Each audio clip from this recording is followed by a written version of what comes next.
He escaped that night. I thought I lost him forever, but I was wrong. Raja wasn't just any tiger. From the moment I met him, I knew he was different. He was just a cub when they brought him to the circus, small, clumsy, with wide golden eyes that seemed to take in everything. The others hissed, growled, fought for food, but Raja, he just watched, studying, thinking, like he understood more than he should. I wasn't supposed to be near him. He's a wild animal, they said. He'll turn on you one day. But I wasn't afraid. Somehow, I knew he wouldn't hurt me. And he never did. I would sneak to his cage after the performances, just to sit with him. I'd whisper secrets I never told anyone else. My fears, my dreams, my wish to leave the circus one day. He never answered, of course. But the way he looked at me, the way he pressed his forehead against the bars, I knew he understood. As he grew, so did our bond. I'd reach my hand through the bars, and instead of snapping at me like the others, Raja would nuzzle my palm. He'd let out this deep, rumbling sound, not a growl, not a roar. It was different. It was something only meant for me. And then, one day, something happened that proved Raja wasn't just a wild animal. He was more than that. He was my protector. It was during one of the evening shows. I was helping near the ring when one of the elephants got spooked. I don't even remember what set it off. Maybe the lights, the noise.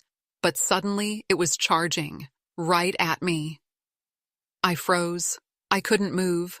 The ground trembled under its massive feet. The air filled with shouts, with panic. And then, a roar cut through everything. It was Raja. He wasn't supposed to be loose. His cage should have been locked, secured. But somehow, he was there, leaping between me and the elephant, his body low, his teeth bared. He didn't attack, didn't pounce. He just stood there, daring anything to come near me.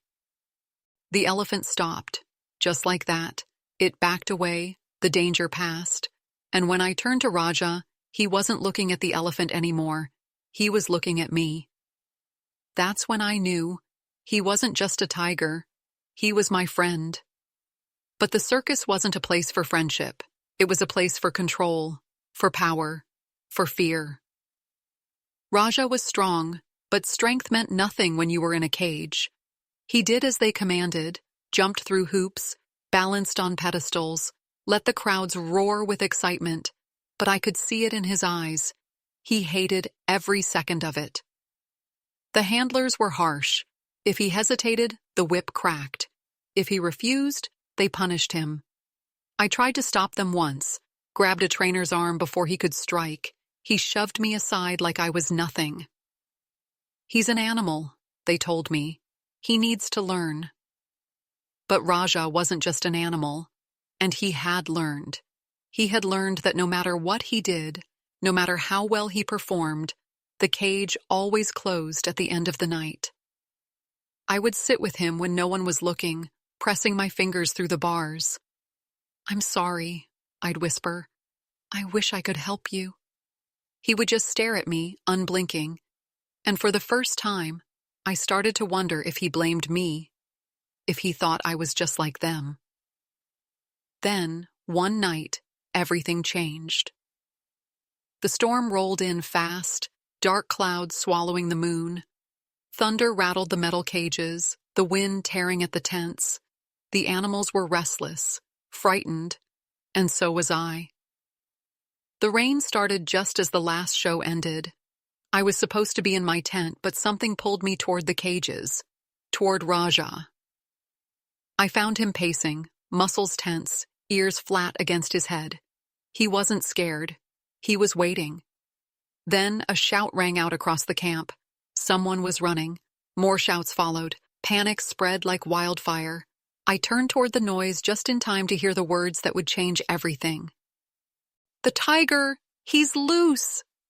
Chaos erupted around me, people screaming, running.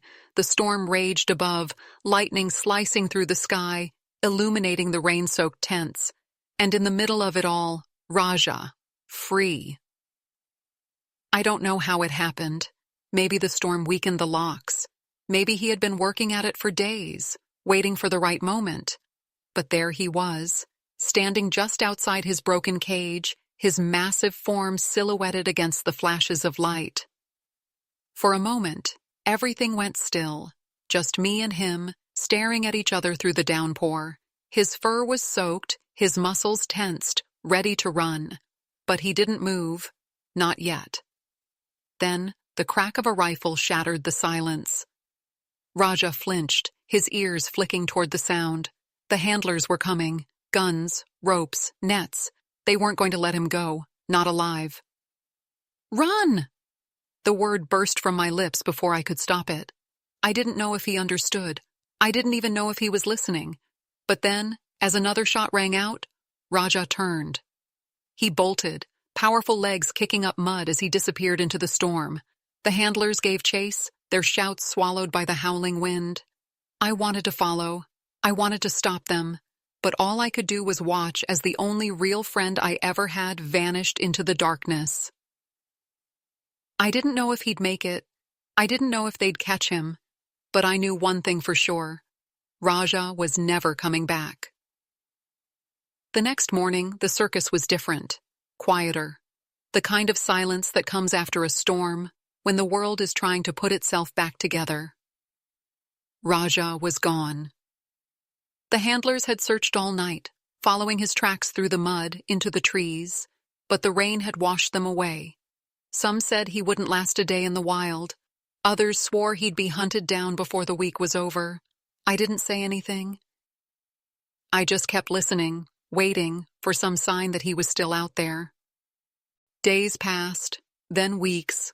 The circus moved on, traveling from town to town, setting up the same tents, performing the same shows, but it wasn't the same for me.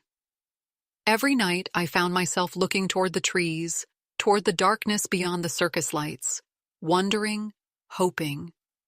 Sometimes I dreamed about him. I'd see him running through the jungle, free, wild, the way he was always meant to be. Other times I saw something worse, chains, cages, the cold, lifeless stare of a tiger who had lost his fight. I tried to believe the first dream. I had to. But deep down, I thought I knew the truth. Raja was never coming back. Then, one night, everything changed. It had been months since Raja escaped. The circus had moved far from that place, deep into another town, another empty field filled with bright lights and caged animals. I told myself to stop looking for him, to stop hoping. But some nights, I still did. That night, the air felt different, heavy, thick with something I couldn't explain. The performers were asleep, the camp quiet except for the occasional snort of a horse or the rustle of the wind against the tents. I was making my way back to my tent when I saw it. A footprint. It was faint, barely visible in the dirt, but I knew what it was. Too big for a dog, too fresh to be old. My heart pounded. It couldn't be. It wasn't possible. I took a step closer, my breath catching in my throat. Then another, and that's when I heard it. A low, deep rumble, not a growl, not a threat, but something else, something familiar. I froze. My pulse roared in my ears. I turned slowly, my hands shaking, my mind screaming that it couldn't be real. But it was. Just beyond the edge of the trees, barely visible in the moonlight, stood Raja. He was bigger, stronger, his coat no longer dull from captivity but sleek and powerful. His golden eyes locked onto mine, unblinking, steady. He wasn't the same tiger who had escaped the circus that night. He was something more, something wild. I should have been afraid. I should have run. But I didn't. Because deep in my heart, I knew the truth.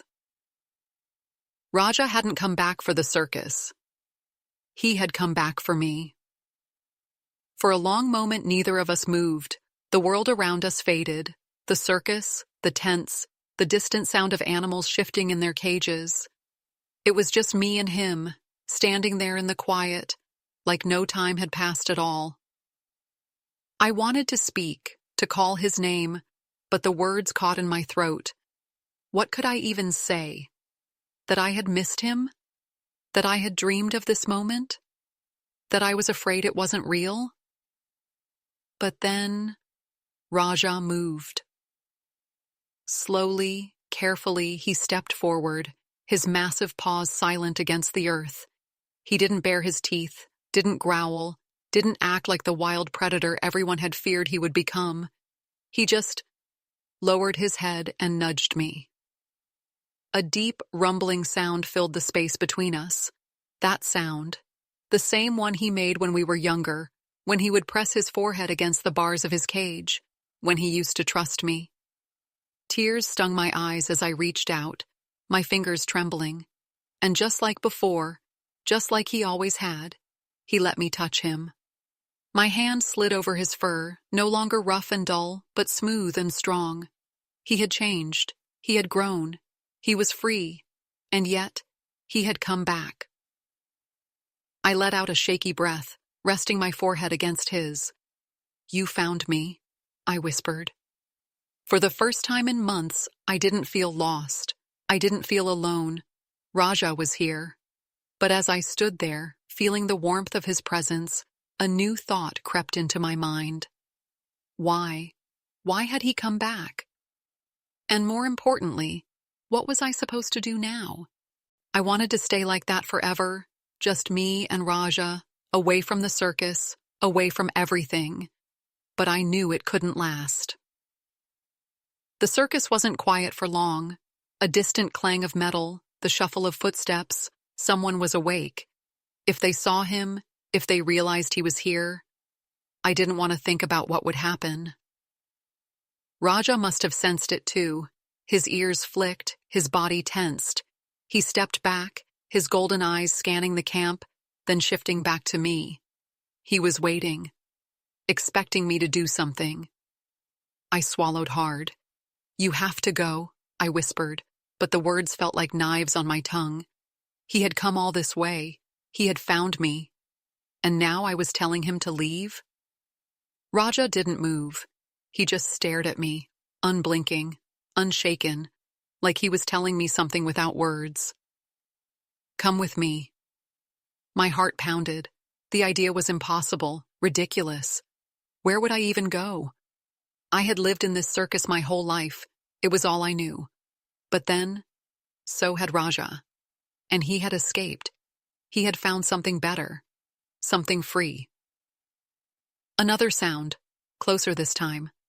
A voice mumbling in the distance. My time was running out. I looked back at Raja, my chest tightening, my mind racing. If I left now, I might never see this place again. But if I stayed, if I let them find him, I knew what would happen. He had risked everything to come back for me. And suddenly, I knew. I took a slow step forward, past the edge of the tents, past the place where the circus ended and the wild began. I reached out, my fingers brushing against Raja's fur one last time. "Okay," I whispered, more to myself than to him. "Let's go." For a second, neither of us moved. Then, with one last glance at the only home I had ever known, I turned away. And together, we disappeared into the night. The night swallowed us whole. The sounds of the circus faded behind me with every step, replaced by the whisper of the trees, the rhythm of my own breath, the quiet presence of Raja moving beside me. I didn't know where we were going. I didn't know what came next. But I knew one thing. There was no turning back. For the first few hours, we moved carefully, silently. Every crack of a branch, every distant sound made my heart pound. But Raja was calm. He led the way, slipping through the darkness like a shadow, as if he had always known this path. And maybe he had. When the first light of dawn touched the sky, I finally allowed myself to stop. My legs ached, my body was exhausted, but I didn't care. I turned to Raja, breathless, and for the first time since he had returned, I let myself smile. "We did it," I whispered. Raja didn't react the way I expected. He didn't nuzzle me or rumble the way he used to. Instead, he lifted his head, his golden eyes scanning the trees, his ears twitching to sounds I couldn't hear. And in that moment, I understood. This wasn't the end of our journey. It was only the beginning. I wasn't just escaping the circus. I was stepping into a world I didn't understand, a world where Raja belonged. But did I? I glanced back the way we had come, the distant glow of the circus lights barely visible through the trees. That was my old life, a life of cages, of control, of pretending to be something I wasn't. But here was freedom, and freedom was terrifying. I turned back to Raja, my heart pounding. What now? For the first time, he moved without hesitation. He took a step forward, deeper into the forest, then stopped, looked back at me, waiting. The choice was mine. I took a breath, a deep, steadying breath. Then, with one final glance at the past I was leaving behind, I followed him into the wild. The days that followed were unlike anything I had ever known. No bright circus lights, no echoing voices, no cages. Just the forest, just freedom. Raja moved through the wild like he had never been anywhere else, his body sleek and powerful, his senses sharper than I had ever imagined. He was no longer the caged tiger I had grown up with. He was something more, something untamed, and I was just trying to keep up. At first, it was terrifying. The nights were cold, the sounds unfamiliar. Every shadow felt like a threat, every distant howl a warning. But Raja never hesitated. He led me through dense trees, across rivers, over hills where the sky stretched endlessly above us. And slowly, step by step, I started to understand. This was his world, and now it was mine too. I learned how to move through the forest without fear, how to listen instead of just hear, how to trust the silence, the stillness, the way the earth spoke if you were patient enough to listen. Raja was my guide, my protector, but more than that, he was my friend. There were moments when I wondered if I had made a mistake, if I had given up one cage only to step into another, one without walls, but with new dangers I didn't yet understand. But then I would see Raja, standing at the edge of a river, his golden eyes reflecting the sunlight, his breath steady and free. And I knew I had done the right thing. One night, as we rested beneath a canopy of stars, Raja let out a low, familiar rumble, the same sound he used to make when we sat together in the circus, when he would press his forehead against the bars, when he still lived in a cage. But now, there were no bars, no chains, no locks keeping us apart. I reached out, my fingers brushing over his fur. "We made it, didn't we?"